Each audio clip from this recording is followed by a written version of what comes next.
Viewers আসসালামু আলাইকুম। আজ আপনাদেরকে তৈরি করে দেখাচ্ছি এগ চিলি। ডিমগুলো সিদ্ধ করে 4 ফালি করে কেটে নিয়েছি, সামান্য একটু কর্নফ্লাওয়ার লাগিয়ে নিয়েছি শুকনো অবস্থায়, আর এদিকে ময়দা, কর্নফ্লাওয়ার, মরিচের গুঁড়ো, আদা রসুন বাটা, লবণ দিয়ে একটা ব্যাটার তৈরি করে নিয়েছি। এগুলোকে ফ্রাই করে দেখাচ্ছি।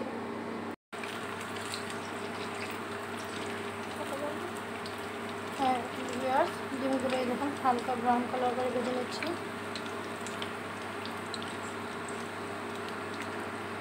ভিউয়ার্স, রুবি কিন্তু সবগুলো ভাজা হয়ে গিয়েছে, মা কিন্তু সবগুলো ভেজে ফেলেছে। এখন হয়তো নেক্সট স্টেপে যাবে। হ্যালো ভিউয়ার্স, সেই ফ্রাই প্যানে আবার ভাজা তেলটুকু দিয়ে দিলাম। এখন দিয়েছি অল্প একটু পেঁয়াজ কুচি, একদম সামান্য পরিমাণ দিয়ে দিচ্ছি, আর দিয়ে দিচ্ছি অল্প একটু আদা বাটা, একটু রসুন বাটা, যেটা একটু ভালো করে দিয়ে দিচ্ছি।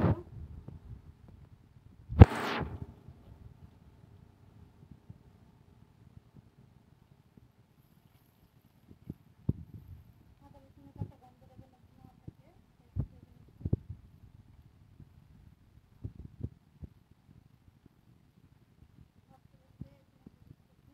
পেঁয়াজগুলো আগে থেকে এরকম পাঁচটা আলাদা করে নিয়েছিলাম। প্রায় 1 কাপের মতো।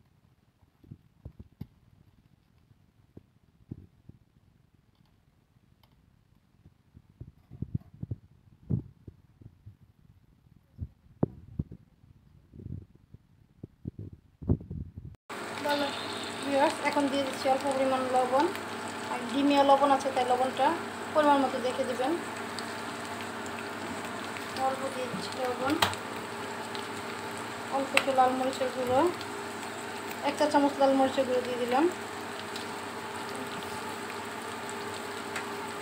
একদম অল্প সামান্য একটু হলুদের গুঁড়ো দিয়ে দিচ্ছি।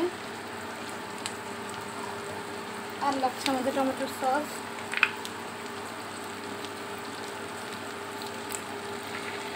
1 টেবিল চামচের মতো।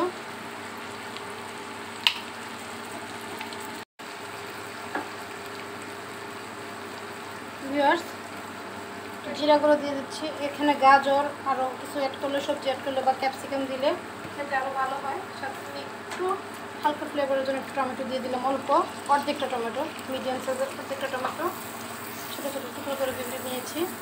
আর দিয়ে দিচ্ছি এখানে সেই যে ব্যাটারটা গুলিয়ে ডিম ভেজে দিচ্ছিলাম, সেই ব্যাটারটা বাটিটা ধুয়ে পানি দিয়ে দিচ্ছি।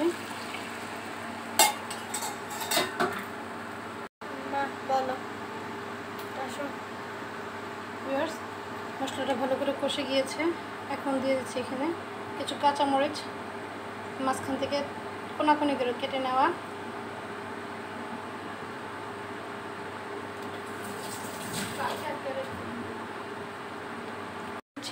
সেই ফাঁকে একটু তিল, সাদা তিল, এটা চুলার আছে একটু ভেজে নিচ্ছি সুন্দর একটা স্মোকি ফ্লেভার আসার জন্য।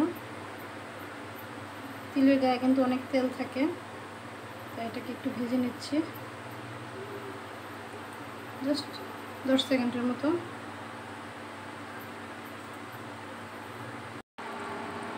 ভিউয়ার্স, মশলাটা কষে গিয়েছে।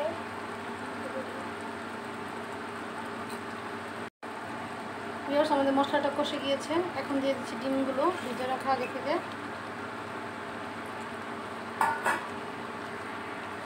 দিয়ে কিছুক্ষণ কষিয়ে নিচ্ছি। এটার নাম কি? Egg chilli. এটা সাদা ভাত বা পোলাও, শুধু শুধু এভাবেও খাওয়া যায়। অনেক বাচ্চারা ডিম খেতে পছন্দ করে না, তাদেরকে এভাবে করে দিলে খেতে পছন্দ করবে। এখন দিয়ে দিচ্ছি সেই ভেজে রাখা তিলগুলো।